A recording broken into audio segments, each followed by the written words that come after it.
আমি অনুরোধ করেছি যারা মানে মসজিদের কাছাকাছি যাদের মণ্ডপ তারা যেন 5টা ওয়ার্ডকে 10 মিনিট করে বন্ধ রাখে। আমি অনুরোধ করেছি যারা মানে মসজিদের কাছাকাছি যাদের মণ্ডপ তারা যেন 5টা ওয়ার্ডকে 10 মিনিট করে বন্ধ রাখে। নমস্কার বন্ধুরা, আমার নাম ধ্রুবজ্যোতি সরকার। মসজিদ পার্শ্ববর্তী পুজো মণ্ডপগুলিতে 5 ওয়াক্তের নামাজের সময় সাউন্ড লাইট 10 মিনিট বন্ধ রাখুন, অনুরোধ বিধায়কের। আমডাঙ্গা থানায় গতকাল সরকারি অনুদানের চেক বিতরণ অনুষ্ঠান থেকে এমনই মন্তব্য আমডাঙ্গার বিধায়ক রফিকুর রহমানের। আমডাঙ্গার তৃণমূল বিধায়ক রফিকুর রহমান প্রকাশ্যেই বলছেন, নামাজের জন্য দুর্গা মণ্ডপের আলোর শব্দ বন্ধ করে দিতে হবে। মমতা ব্যানার্জি ক্ষমতায় আসার পর থেকেই এই ধরনের বক্তব্য নিত্যদিনের ব্যাপার হয়ে দাঁড়িয়েছে। আসল কথা হলো, রফিকুর রহমান এই সাহস দেখাতে পারছেন কারণ তার কেন্দ্রের ভোট ব্যাংকে 45% বেশি মুসলিম ভোট। আমাদের পুজো আমরা ঠিক করব, কখন কি বন্ধ হবে, কখন কি চালু হবে। পাল্টা রফিকুর রহমানকে জবাব শুভেন্দুর। শুনুন আরো কি বললেন বিরোধী দলনেতা।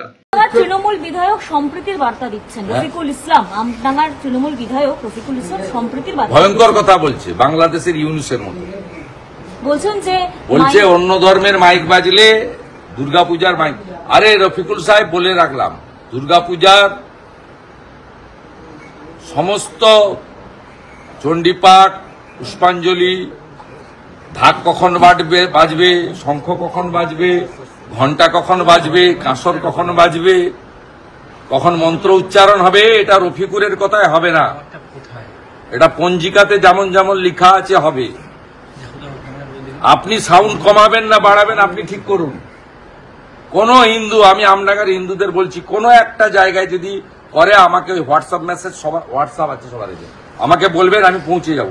কলকাতায় থাকলে 1 ঘন্টায় পৌঁছে যাব, দূরে থাকলে 2-3 ঘন্টা দেবেন, আমি পৌঁছে যাব। আমি গতবারে গার্ডেন রিচে পৌঁছেছি, একই কাজ করেছিল। গার্ডেন রিচে বলেছিল আমাদের এলাকা মাইক খোলো, গায়ত্রী হবে না, চণ্ডী হবে না, মন্ত্রপাঠ হবে না। ওইখানে বুকের উপর দাঁড়িয়ে আরতি করে দিয়েছি।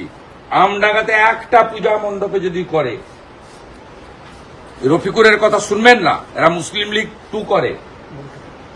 এবং কখন ঘন্টা, কখন কাসর, কখন শাক, কখন মন্ত্র উচ্চারণ মাইকে হবে, রফিকুর ঠিক করবে না।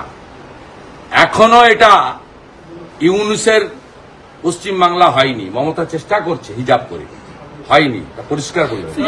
আমি অনুরোধ করেছি যারা মানে মসজিদের কাছাকাছি যাদের মণ্ডপ তারা যেন 5টা ওয়ার্ডকে 10 মিনিট করে বন্ধ রাখে।